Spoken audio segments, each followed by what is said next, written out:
Muito bom dia, muito obrigado pela oportunidade de estar aqui em Tubarão, trocando ideia com vocês, com o famoso microfone vermelho da PAN, que já me recebeu bem em tantos lugares, então será um prazer trocar ideia com vocês. Muito bem, você está cumprindo aqui um roteiro aqui pelo Sul, né?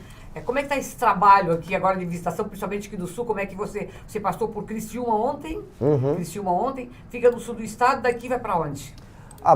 Aí daqui é retornar para São Paulo. Eu vou ter mais agendas em São Paulo, então daqui eu vou para Floripa eu pego avião para São Paulo, aí tem um pequeno dia em São Paulo, já embarco para Vitória do Espírito Santo e continuar a agenda.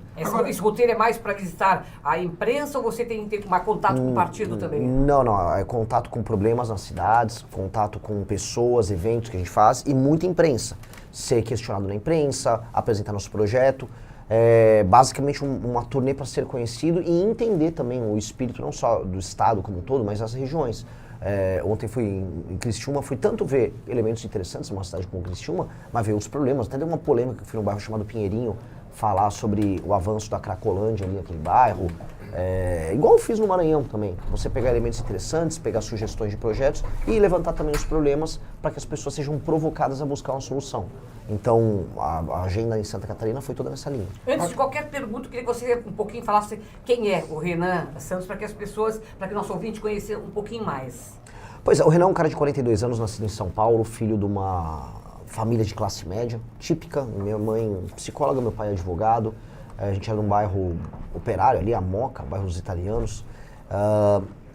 Fui sempre um bom aluno nas escolas que eu estudei. Foi mesmo? Foi mesmo? Senão apanhava da minha mãe. Senão minha mãe me dava uma chinelada lá. Então, era por bem ou por mal. Mas eu gostava de estudar, aprendi a me alfabetizar muito cedo. Depois passei na faculdade da USP. Lá comecei a fazer política, comei minhas primeiras brigas com o PT aqui e ali. Ali já não fui um bom aluno na faculdade. E também não gostei do curso, queria trabalhar, queria virar empresário, aprendi a vender, aprendi a montar produto, criar produto. Fui empresário, ajudei meu pai, depois tive meus próprios negócios. Foi uma trajetória própria muito, muito legal, que me amadureceu muito. E aí, em 2013, eu vi aquelas manifestações dos 20 centavos, e aí aquilo que eu me lembrava na faculdade, aquele espírito, falou, não, preciso ajudar, preciso mudar, tal. Participo das manifestações, aprendo a organizar manifestação, e aí em 2014, com o Kim Kataguiri, um amigo meu japonesinho lá de São Paulo, e mais alguns amigos, eu monto o MBL e a gente convoca as manifestações. É o Movimento Brasil Livre, né? Exatamente. Convocamos aquelas manifestações que derrubaram a Dilma, entre 14, 15 e 16.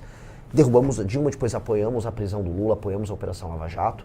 E o resto é história, né? E aí, anos se passaram, né? O Bolsonaro chegou ao poder e a gente manteve a mesma postura crítica que a gente tinha com relação ao PT, ao Bolsonaro. O público atacou, falou, não, vocês são comunistas. Eu falei, pô, eu só tô cobrando, minha função como um movimento que cobra. E aí as pessoas não aceitaram, falaram assim, mas se você quer criticar, você tem que dar uma alternativa. Eu, beleza, então vamos montar um partido. E aí montamos um partido que chama Partido Missão. E aí, com esse Partido Missão que ficou pronto no final do ano passado, estamos concorrendo agora às eleições. O Missão, só olhar aqui, porque o Missão, estava olhando até o Missão, ele ele faz crítica tanto para a direita quanto à esquerda. O Partido Missão, ligado ao Movimento Brasil Livre, aprovado lá em 2025, né? Ele posiciona no campo da direita liberal. A legenda busca se firmar como alternativa conservadora nos costumes e liberal da economia, distanciando-se do bolsonarismo, mas ficando em oposição da esquerda. Como é que é isso? Porque hoje a gente vive uma polarização, né? Lula ou Bolsonaro. Como é que o partido, como é que a missão é contra o Lula e contra o Bolsonaro? Como é que você fica até como candidato? Olha, as posições que nós temos e a visão que a gente tem de Brasil, elas não dependem nem da existência do Lula ou nem da existência do Bolsonaro para acontecer. Porque muita gente existe na política só para ser oposição a um ou outro. Eu odeio essa esquerda. Eu odeio o Bolsonaro. Nós somos nós. Nossa existência não precisa depender dos outros. Eu não preciso me opor ao PT para dizer que eu sou de direita, nem me opor ao Bolsonaro para dizer que eu não passo pano para ninguém. A oposição se dá porque eles cometem erros, eles agem com intenções erradas e nós denunciamos isso. E diferente de todo mundo no nosso campo político, a gente não tem medo de perder seguidor, de perder voto, falando o que a gente acredita. Porque se a gente vai ficar de fingição e aí vai ficar com aquele teatrinho do tipo, tem um escândalo do Banco Master, eu só vou falar o lado que pega o PT. Que muita gente faz. Ou o petista, tem um escândalo do Banco Master, eu vou falar do lado que pega o Bolsonaro. E hoje o pessoal cobra muito isso, né? Lógico. Ou você é PT ou você é Bolsonaro. Aí você só conta meia história. Aí existe meia corrupção, existe meio sistema. Eu não caio, eu não compro esse papo. O escândalo do Banco Master é um escândalo que pega a gente de todos os lados. O escândalo do INSS... Todos os partidos. É lógico. Pega Centrão, pega STF. Aconteceu durante o governo Bolsonaro a maior parte do tempo. Depois ele se infiltra no governo do PT. Aliás, ele começa inclusive no PT da Bahia. Então é um escândalo que ele é ecumênico. Todo mundo participa. E aí a gente vai ficar fingindo só pra fazer assim, o meu lado aqui é menos ladrão do que o seu. Eu não compro isso. Ninguém tem que ser ladrão. Todo mundo tem que ter um projeto. Eu olho, né, eu faço um desafio aqui pros fãs do Lula que estiverem nos assistindo, ou fãs do Flávio. Qual a proposta dos dois? O Flávio, ele deu uma entrevista no Rio Grande do Sul, dizendo assim, eu não vou falar quais são as minhas propostas porque eu vou perder voto, vão bater em mim. Aí entendi, então, ela garantia sou idiota. O cara quer concorrer a presidente, mas não fala com proposta. O Lula fez a mesma coisa em 2022. Ninguém sabia quais eram as propostas do Lula. Só ficou lá, você vai comer uma picanha. Isso não é proposta. Agora, né, não, fica tranquilo, o Lula tem uma proposta qual? Sei lá, o pé de meia. Pé de meia? A proposta do cara é pé de meia. Não, é redução da escala 6x1, como está sendo discutido agora. Que inclusive botaram essa proposta como PEC, isso foi denunciado pelo deputado. Aliás, foi aprovado ontem na Comissão de Constituição e Justiça. Sim. O que você acha da... É malandragem. Isso é malandragem. Para a pessoa que está nos assistindo aqui, tá, entenda uma coisa. A discussão não é assim, olha, eu posso ou trabalhar na escala 6x1, ou trabalhar 5x2 com uma jornada menor e ganhar a mesma coisa. Isso não existe. A discussão é, ou mantém-se o que tem aqui, ou reforma para ter mais liberdade, ou não haverá emprego.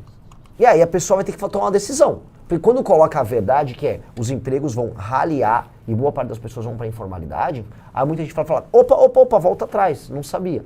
Mas o que o governo está fazendo, com os deputados puxando o saco nisso, é só tocar uma agenda populista, malandra, para ganhar a voz das pessoas no período eleitoral. Só que vai quebrar um monte de empresa. Eu vou dar um exemplo, não quero me estender, mas isso é muito importante.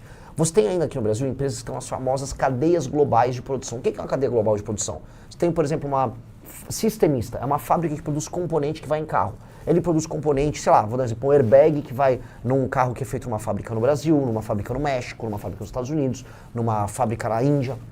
Esse sistemista, se o custo de produção dele aumenta no Brasil, ele não vai conseguir vender para os outros países. Os outros países vão comprar esse mesmo componente de um outro fornecedor, sei lá, na Tailândia. Isso vai acontecer. O Brasil está saindo das cadeias globais de produção. Por quê? Porque produzir no Brasil fica mais caro. Quando vem essas medidas que têm um impacto muito grande, você vai diminuir a competitividade do Brasil, aí o Brasil vai perder contratos, e aí o Brasil vai basicamente ficar mais pobre. Mas o Lula, em compensação, pensou no trabalhador. Que é o papo dele sempre. Ele pensa tanto no trabalhador que as pessoas estão deixando de ser trabalhador, estão ficando na informalidade. Quando não na informalidade, elas ficam desempregadas e aí elas entram no que ele gosta, que é o Bolsa Família. E as estatísticas mostram, quando você depende do governo para sobreviver, você vota mais no centrão e na esquerda. E é isso que esses caras querem. Bom, nós estamos ao vivo e a cores no YouTube da Rádio Jovem Pan, você pode nos acompanhar, e também do Renan Santos ali, ele também está no YouTube, ao vivo, você pode acompanhar aí a nossa entrevista também, se quiser fazer um questionamento, e aí ouvir um pouquinho mais das propostas do candidato. Agora, Renan, você tem prometido, né, um combate radical às facções. Como você pretende fazer isso? Porque a gente sabe que hoje as facções elas estão envolvidas também na política e muitos políticos são eleitos, bancada por eles. Como é que você pretende fazer isso? Acabar com isso? Impondo lei e ordem. Assim, nós temos que ter um governo que faça uma ruptura definitiva com essa leniência. A gente, no Brasil, a gente é muito leniente com o erro. Pior, o Brasil é amigo do erro. Você pega um estado como o Rio de Janeiro, todo mundo sabe que o crime organizado está envolvido na Alerj e no governo carioca. Todo mundo sabe, pegaram lá o ex-presidente ali da Alerj no Rio de Janeiro, e ele tinha envolvimento com o TH Joia, que tem envolvimento com o Comando Vermelho. Isso quando a turma lá não tem envolvimento com milícia. Todo mundo sabe. Então, lá no Rio de Janeiro a coisa se entranhou. O que tem que fazer? Você tem que destruir o crime organizado, e se o crime organizado se ramificou com o político tem que ser preso, tanto quanto o traficante. A gente tem que ganhar uma eleição presidencial com esse discurso muito duro, para que os deputados em Brasília sejam obrigados a votar uma agenda que aumente as penas para bandido e que permita que a gente faça as operações que destruam o crime organizado. Eu volto a repetir, destruam. Os líderes do crime organizado não podem ter comunicação na cadeia, eles têm que estar isolados de todo mundo. Isso se eles não morram em combate, aí, como acontece algumas vezes quando eles tentam resistir ao avanço da polícia. Tá? Mas fala-se isso há muito tempo, dessa questão de corrupção dentro dos presídios, mas a coisa não acontece, né? Porque o Estado brasileiro é leniente. Eu visitei um presídio lá em Pernambuco. Eles tinham acabado de desativar um presídio. E aí, como tudo acontece no Brasil, né? O presídio estava sendo demolido, mas deixou tudo aberto. Aí eu resolvi entrar. Entrei lá no presídio com uma equipe para filmar. Você via ali dentro que o presídio era inteiro controlado pelo Comando Vermelho. inteiro. Eles tinham até, eu busquei, até entrei com uma ação contra a governadora. Como é que a governadora lá, a Raquel Lira, não fez nada sobre isso? Tinha contabilidade do Comando Vermelho ali dentro, você tinha, vamos dizer, todos os exemplos de administração interna do presídio sendo feito pelos próprios presidiários. Eles administravam ali. Eles deixavam. O Brasil, eu volto a colocar, com as leis que nós temos, se você é um agente público corrupto, quase nada vai acontecer com você. Tá muito fácil. Tá muito fácil você ser um carcereiro que faz um acordo com o Comando Vermelho, deixa o Comando Vermelho administrar uma prisão, ou em São Paulo um carcereiro que deixa o PCC administrar uma prisão. Tá muito fácil para você ser um político numa Assembleia Legislativa que faz um acordo com o crime organizado. Hoje tá tudo muito fácil. Então tem que chegar um presidente da República que vai falar, vou mudar tudo isso já.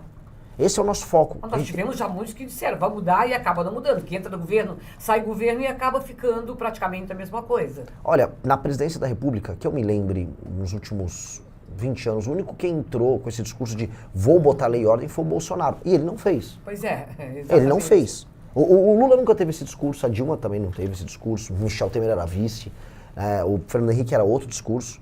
O cara que entrou com esse discurso foi o Bolsonaro. E o Bolsonaro frustrou muita gente, porque as pessoas esperavam que ele ia para cima do crime. Pois bem, o Bolsonaro não passou nenhuma legislação que envolva o enfrentamento ao crime organizado. Isso precisa ser dito, porque o Bolsonaro foi eleito com essa plataforma.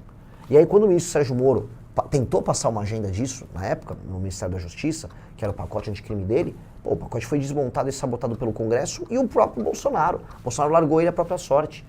E aí, né, você fala, pô, mas então o cara vai combater o crime ou não? Isso que a legislação que o Moro queria passar nem é uma legislação completa para a gente enfrentar o crime organizado.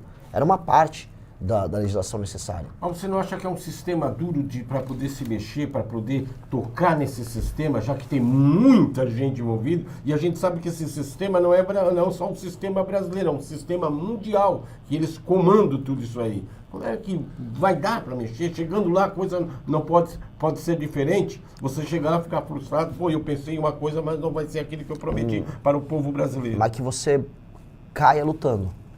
Que você caia lutando. Que você tente impor a sua agenda e você lute até o fim. E se você falhar, as pessoas vejam que você caiu lutando. O que não dá para desistir, ou se aliar com o outro lado, ou fazer um acordo e tentar ser populista, ou pensar em apenas vencer a próxima eleição.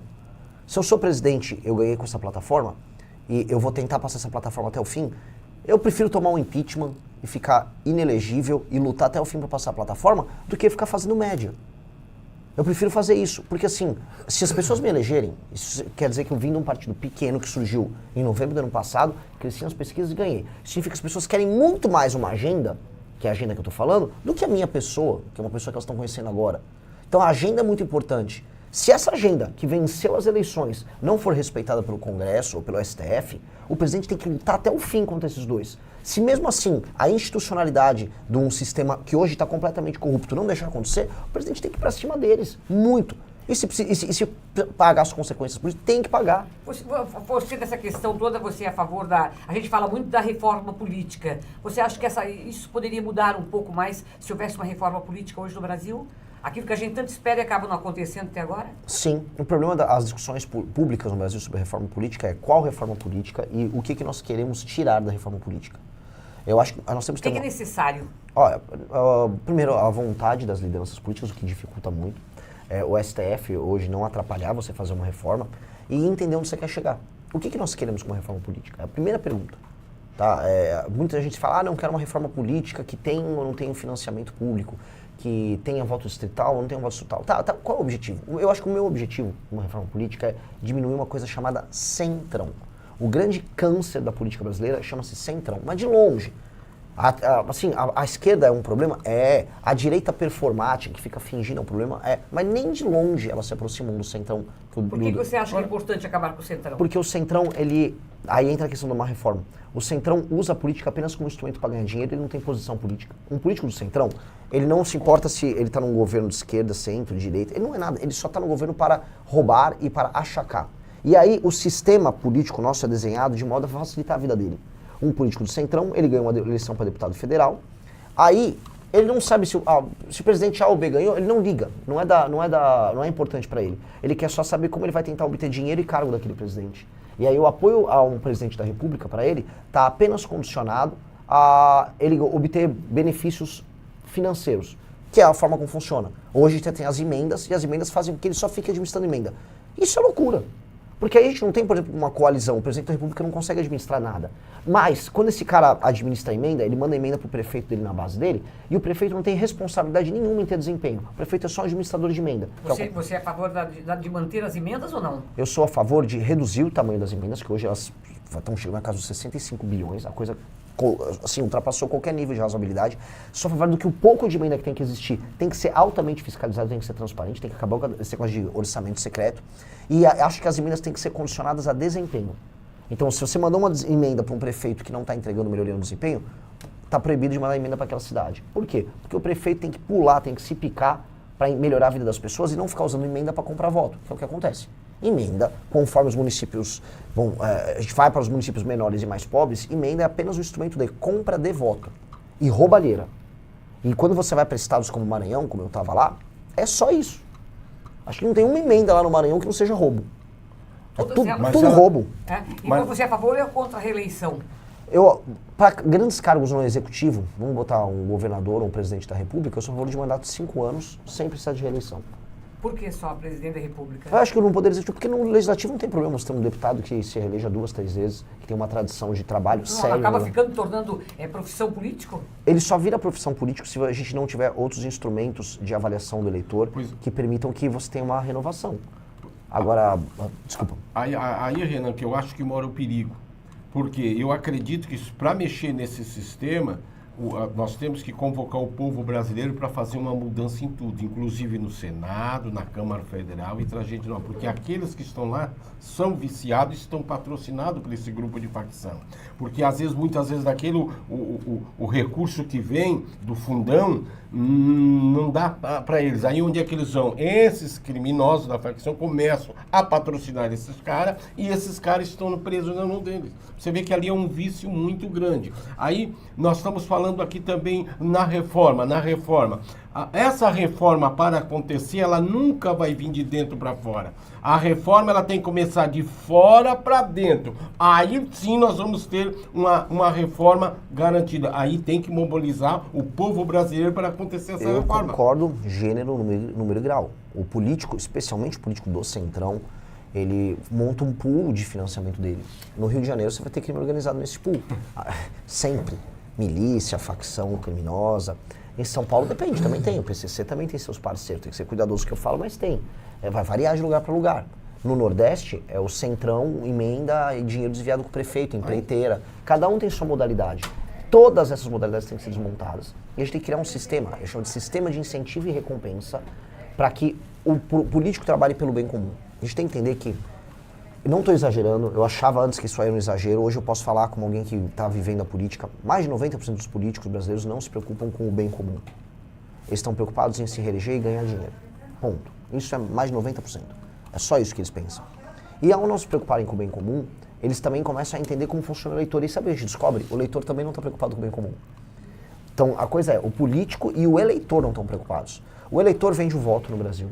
O eleitor não sabe avaliar. Esse é o problema. Mas assim, é muito mais do que a gente imagina. A base da democracia brasileira é a compra e venda de votos. Que se dá através de cargo na prefeitura, dinheiro na época da eleição, fardo de... Isso tinha que acabar. Fardo de comida, saco de cimento, milhar de telha. Isso é a regra. Pneu furado de carro. Freio o pneu da Kombi, não, eu te dou um pneu novo. Essa é a relação do vereador com o eleitor. Não tem eleitor. como reclamar depois, né? Não tem. Jeitinho brasileiro. É o jeitinho. E mais, você sabe que o cara, ou a pessoa que vende o voto, estudando as pequenas cidades onde isso é muito comum, a pessoa que vende o voto, ela acha que ela virou sócia do vereador. Então ela, meu vereador, meu prefeito, quero meu emprego na prefeitura, meu prefeito. Ela acha que é uma relação e ela fica permanentemente em campanha. O cara já trabalha pro candidato já pensando no cargo que ele vai pior de tudo é a pessoa que vende o voto e depois vai reclamar. Não pode reclamar. Vendeu, e ela nem reclama. Ela fica mas ali... tem alguns que reclamam.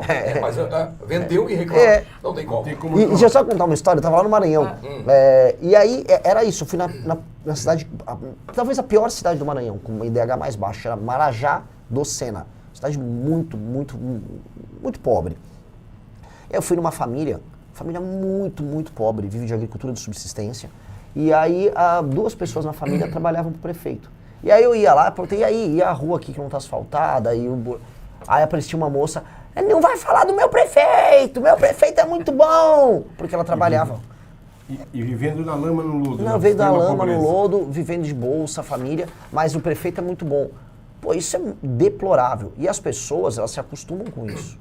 Esse é o sistema. Lavagem cerebral. Esse é o verdadeiro sistema. Esse sistema, ele está, vamos dizer, em todos os municípios, ele está na casa das milhões de pessoas. Este é o grande problema político brasileiro. Você fala do Maranhão, mas isso existe em toda parte do Toda Brasil, parte. né? Você Toda tem parte do cidades Brasil. maiores. Talvez seja menos aqui em Tubarão, mas também tem um pouco. Tem sim. Agora, só um minutinho, mexicano. Como Tem é- uma coisa que eu fiz uma pesquisa, estava olhando a última pesquisa, por exemplo, tá, o Lula estava com 37, o Flávio Bolsonaro com 32, Ronaldo Caiado 6, o Romeu Zema com 3, Augusto Cury e você com 2%. Dá para reverter esse quadro? Olha só, eu não sei qual é esse instituto aí. Eu confio em um ou dois institutos em termos de qualidade. Você acredita em pesquisa eleitoral? Eu sou muito cético. Depois que você entra pra política, né, você começa a entender como as... Sabe aquela coisa? Você começa a aprender como as salsichas são feitas, entendeu? Tem institutos, a maior parte deles são contratados pelos próprios partidos para fazer trackings. E aí os institutos fazem as sondagens e constroem as histórias do jeito que interessa a eles, especialmente nesse período de pré-campanha. Quando chega na campanha, eles fazem os ajustes, aí eles vão convergindo para o que precisa ser. Eu confio no Instituto Atlas e eu confio em institutos que têm trabalho internacional. Quem tem trabalho internacional, em geral, não vai ficar fazendo acordos locais e sim vai se preocupar com a sua credibilidade internacional. O instituto que mais acerta no mundo hoje é o Atlas. Acertou a eleição na Hungria, acertou no Chile, acertou na Argentina, foi muito próximo do resultado final lá nos Estados Unidos, e o Atlas tá me dando com 5% nas pesquisas já. E um DSEG está quase 6%. E você acha que esse é um panorama que pode... Porque tem muita gente diz assim, o Renan está saindo como candidato, não para ser... na verdade, ele quer fazer o nome para futuras composições, ou então ser candidato daqui a pouquinho a outro cargo. É essa sua intenção, é fazer nome também do Renan e do próprio Missão? Ou você acha que pode haver uma reversão nesse quadro? A única composição que eu faço é composição musical, eu sou cantor e compositor. Da Limão Rosa? Da Limão Rosa, minha banda, eu sou compositor, guitarrista. E o que eu posso falar, assim, eu tô me sacrificando. É uma campanha, nós não temos dinheiro nenhum, tô rodando de carro, Brasil. Sabe aquela coisa, fui dormir depois da meia-noite, cansado, com a cabeça voando, aí acorda muito cedinho. Hoje aí é mais uma batelada de viagem, tudo de carro, evento São Paulo, evento... Cansativo. É cansativo, eu não vou fazer isso pra, quero fazer uma composição depois. Eu tô fazendo isso porque eu quero trabalhar pra ganhar. E veja, se a pesquisa Atlas está apresentando uma subida minha, se eu lidero já entre os homens jovens, se entre os jovens em geral eu estou em segundo lugar, se o nosso partido já tem 5% de aceitação, é o quarto partido de acordo com a pesquisa Atlas, de acordo na preferência do eleitor brasileiro, isso quer dizer que nós já estamos dando resultado muito cedo. Muito cedo. O que acontece é que as pessoas, o povão, não está falando de eleição presidencial ainda. Então as pessoas estão com um recall dos nomes. Quem são os nomes maiores? Nome Lula, nome Bolsonaro. E aí quando o Lula cai, sobe o Flávio, se o Flávio cai, vai subir o Lula. Enquanto isso, os outros que são mais desconhecidos vão aumentando. Eu sou o mais desconhecido de todos os candidatos. Mas você acredita que no debate você tem uma condição de dar uma crescida maior? Sim. Aí vamos lá, vai pro segundo turno, vai o Lula e o Flávio, tá? Onde é que fica o Renan? O Renan vai estar no segundo turno. O Renan não vai pensar. Tá, mas se houver no segundo turno... Não imagina, como é que eu vou ficar rodando o Brasil? Ontem eu tive um evento lotado em Criciúma, assim, centenas de pessoas. Tinha um menino de 10 anos. Como é que eu vou olhar na cara dele e falar, olha, eu tô agora conjecturando que eu vou perder. Aquele menino de 10 anos, ele quer trabalhar para eu ganhar. Aquela pessoa que pegou uma estrada, saiu de uma cidade próxima e foi para Criciúma ver o evento, aquela quer que eu ganhe. Eu não vou nunca trabalhar com a hipótese que eu vou perder. Nunca. Agora, Renan... Tem um ouvinte perguntando aqui pelo WhatsApp. Só deixa aqui, antes de eu fugir aqui, essa minha pergunta, porque eu demoro e acabo esquecendo. Vários candidatos à presidência no passado, e até mesmo vem dizendo que querem dar uma vida digna, principalmente para as pessoas da favela. E você tem um projeto para as pessoas da favela. O que você pretende fazer? Que projeto é esse? Nós temos um projeto de... Dar uma vida digna para ela. Recuperação, primeiro, das áreas degradadas tomadas pelo crime organizado, que, infelizmente, quase não há favela que não tenha comando pelo crime. E desfavelizar, tornar a favela bairro. É impossível viver num país que leve a sério a ideia de que você tem que aceitar que favela é parte de si. O Brasil fica divulgando internacionalmente, nós temos um samba no pé, como a favela é... Favela é apenas um bairro fruto de uma invasão tomado pelo crime, em que as pessoas não têm título de propriedade, em que as pessoas são tratadas como animais, em que as pessoas acabam se animalizando no seu próprio comportamento, em que não há intimidade, não há respeito, não há espaço, em que a maior parte dos casos de gravidez na adolescência acontecem, em que a maior parte dos casos de violência doméstica acontecem, em que há menores níveis de escolaridade, em que as crianças tiram notas mais baixas, ou seja, a favela é um arranjo horrível. E nós temos que acabar com a favela. Como? Urbanizando ela.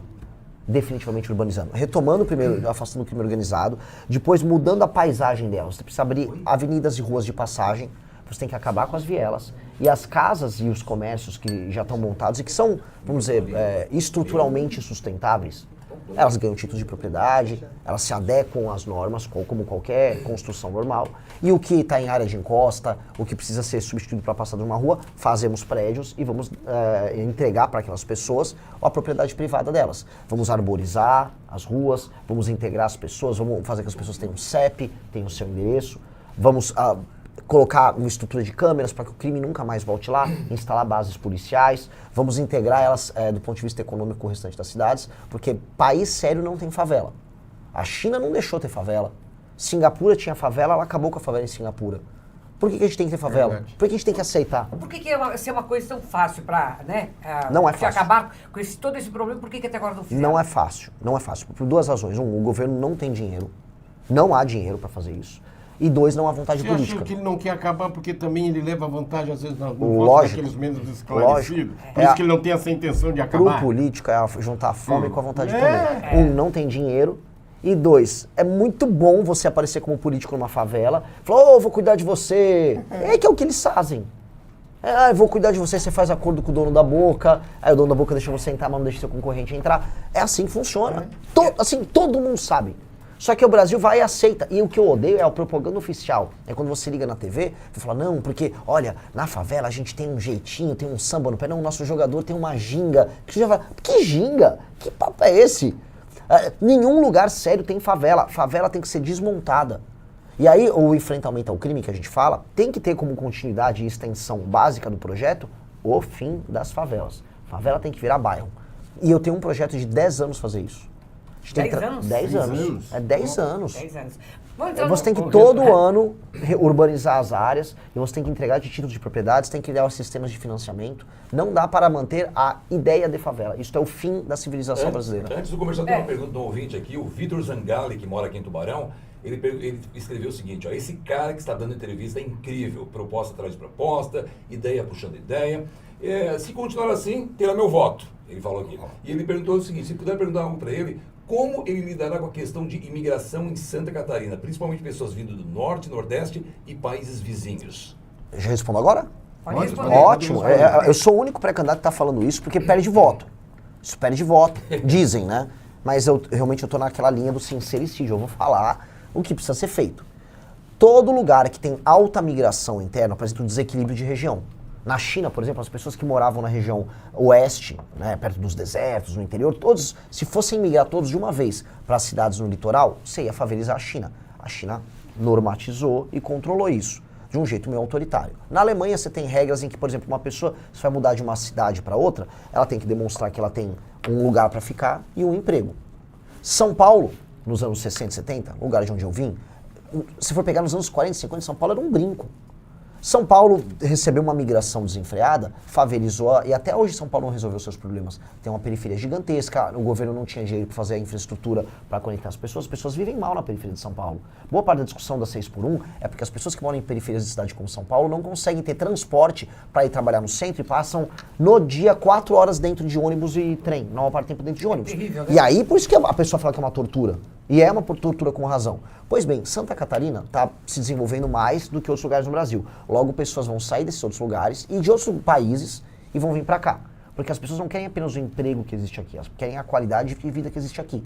Só que às vezes elas não estão, prontas do ponto de vista estrutural para alugar um apartamento, ou alugar uma casa. E 2, ter um emprego que permite que elas fiquem aqui. Aí o que acontece? A migração pode se transformar em favelização, que é o que vocês estão começando a experimentar.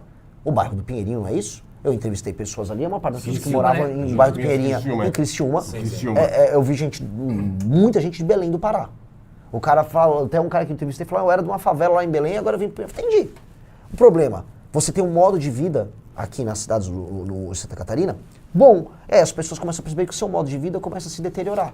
E ninguém tem que deteriorar seu modo de vida. O catarinense não pode ser culpado pelo próprio sucesso. Se vocês trabalharam bem e as suas cidades são boas, elas não têm que ser destruídas. Então a gente tem que normatizar a migração.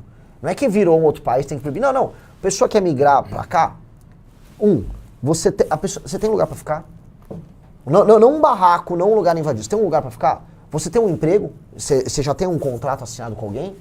Ah, não? Pô, não dá. Eu não posso receber. Você só vai, infelizmente, virar eventualmente um morador de rua, participar de uma invasão, ou você vai lotar o nosso sistema de saúde local, o nosso sistema de atendimento, né, a nossa assistência social, e o custo nosso fica caro aqui, para sustentar esses benefícios ou os auxílios estatais para essas pessoas, enquanto a cidade de origem dele, em geral, tem um prefeito vagabundo que recebe emenda e não aumenta a atividade econômica lá, nem cuida da qualidade de vida dessa pessoa. Então, como é que funciona? Pô, eu estive no Maranhão, posso dar exemplos de vários lugares do Brasil. Vários prefeitos estão adorando que a população vá embora dos seus estados para outro. Para ele é vantagem. Para ele é vantagem. Claro. Ele continua recebendo dinheiro do fundo de participação no município. Não tem muita preocupação. E tá com o problema para fora. Coloca para fora. Aí é fácil. É muito fácil ser prefeito assim. Então, quando eu vejo assim, Maranhão acontece muito, as pessoas indo embora de ônibus do Maranhão para outros lugares. Vão para o Goiás, por causa do agro, alguns foram para Minas Gerais, muita gente veio para cá, para Santa Catarina, outros para o Paraná. Pro prefeito lá do Maranhão, ele tá, ó, dane-se. Nem aí, porque o dele tá entrando, tá vendo? E assim, a gente não pode deixar as favelas multiplicarem, e não pode destruir o modo de vida com qualidade de vida que vocês têm aqui. Então eu quero normatizar. Inclusive o vereador nosso de Joinville, o Matheus Batista, com o deputado federal nosso Kim Kataguiri, entraram com um projeto para normatizar a migração interna. Tem que normatizar, e não tem que ter. Não é tabu falar disso. Só um minutinho, Chico, deixa eu entrar. Comercial, vamos comerciais. Vamos lá, E aí, comercial e daqui a pouco boca do trombone, a gente já volta com.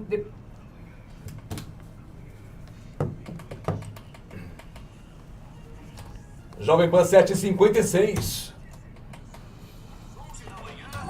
Tá no finalzinho já, não pode passar das 8. Vai lá. Vê como passa rápido. Pois é. Que a gente dá uma. É muito bom. É que nosso programa. Tô indo bem? Polêmico, né? As colocações, Também ótimo. Eu tenho acompanhado lá o teu trabalho ali. Essa coisa, eu já- essa coisa de crítica eu acho que tem.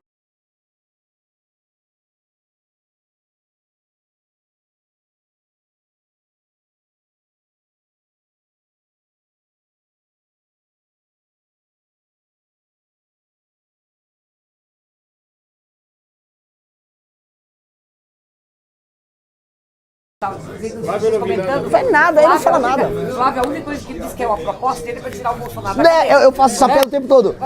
Qual a sua proposta? Salva meu pai. A única proposta dele é tirar o Bolsonaro da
Tem 7h58. Repita. 7h58. É o seguinte, o Dionísio de Quadros está participando Ele escreveu aqui, ó, bom dia a todos. As mudanças só acontecerão se houver uma reforma política. E essa reforma política só será possível se for constituída uma nova constituinte e rever a Constituição Federal. O que tu acha, Renan? A opinião do nosso amigo Dionísio de Quadros aqui de Tubarão. Dionísio de Quadros, meu amigo de Tubarão, nós temos que fazer, como diz o famoso Jack o Estripador, por partes. Por partes. Porque é isso, como é que você come um elefante? É muito grande, você não vai botar tudo na boca, você vai comer pedacinho, pedacinho. Pois bem, nós podemos fazer a reforma política em partes. Eu sou a favor de uma nova Constituição. A Constituição brasileira é horrorosa, tá toda errada, ela foi feita no momento político errado. Né? Ela tem uma mentalidade do pós-guerra. E ela foi feita num ano que essa mentalidade pós-guerra tinha acabado no mundo. Então era uma não temos que garantir todos os direitos da Constituição. Pois bem, a gente ficou caro como país antes de ficar rico. E a perspectiva política nossa virou uma política de todo mundo mitiga a ação um do outro, com o Ministério Público mandando demais, com o Legislativo e o Judiciário mandando demais, e o Executivo não consegue trabalhar. E a gente não consegue entregar política pública para nada. Uma reforma política tem que devolver o poder para o Executivo, tem que impedir que o Centrão exista, que o Centrão é uma manifestação da política corrupta, e temos que dificultar esse tipo de forma, e eu tenho uma forma, não sei se vai dar tempo de tratar no programa, mas nós temos uma forma disso, e dá para fazer isso na Constituição atual, é reformar a atual. Meu plano, reforma atual, para deixar o Brasil competitivo, ou seja, arruma uma casa, é a famosa gambiarra. Dá a gambiarra nessa Constituição porcaria para o país não quebrar, logo em seguida, no meu segundo mandato, no mandato de um deputado nosso que ganha eleição para presidente me sucedendo, aí fazemos uma constituinte. E aí a gente deixa o Brasil pronto para ser uma das grandes nações do mundo. Agora, Renan, rapidinho, o Bolsa Família, como é que você vê? Você pretende ampliar, acabar? O que dá para se fazer nesse Bolsa Família? De acordo com o meu concorrente Lula, o Bolsa Família tem que ser ampliado. De acordo com o meu concorrente Flávio Bolsonaro, o Bolsa Família também tem que ser ampliado. Ele estava comemorando em cima de um caminhão de som lá na Paulista que o pai dele aumenta a Bolsa Família. Eu falei, esse é um candidato de direita? Tá, estamos bem de direita aqui no Brasil. Eu acho que o Bolsa Família tem que ser condicionado apenas a pessoas que estão em situação de desalento, em que elas precisam daquilo para não morrer de fome. Uma mãe, uma pessoa doente que precisa... Beleza, ninguém aqui é uma pessoa cruel. Agora, hoje virou farra. Hoje tem um rapaz de 25 anos, moça de 26, 27 anos, saudável usando o Bolsa Família e faz às vezes um bico aqui e outro ali. Nas cidades que você tem alta participação do Bolsa Família, que você tem às vezes 20, 30%, 40% das famílias no Bolsa Família, o que nós vamos fazer, de maneira muito clara, nós vamos colocar frentes de trabalho. O Estado oferece uma frente de trabalho. Ó, você vai trabalhar 3 vezes por semana aqui pra gente recapear as ruas todas do município, pra gente ajudar a recapear a infraestrutura de estradas e rodagens. Ué, lá no Maranhão, como eu vi, no próprio Rio Grande do Norte, aqui em Santa Catarina, tem um monte de estrada que você pode montar frente de trabalho para recapear estradas estaduais, estradas vicinais, as estradas municipais, ajudar a fiação, levar a fiação para áreas rurais, fiação de energia elétrica, fazer esse trabalho de infraestrutura que o Brasil precisa muito e pega essa massa de pessoas que o Estado já está pagando a conta delas, paga um pouco mais, mas elas trabalham. Isso devolve até a dignidade para as pessoas, devolve a autodisciplina. Agora, o que não dá é ter um entregador de moto lá em São Paulo, um pequeno comerciante ou agricultor de Santa Catarina, essa pessoa trabalhar, pagar um imposto alto e está sustentando um cara que está em casa lá, bonitão, quase caio aqui, assistindo Big Brother. Não vai rolar, isso tem que acabar. Isso assim, vamos ser sinceros, permitir isso é permitir um espírito de vagabundagem no país. Sim. Verdade. Não temos que aceitar isso. Exatamente. Então tá, não dava nem mais tempo, eu ia fazer mais perguntas, mas vou deixar uma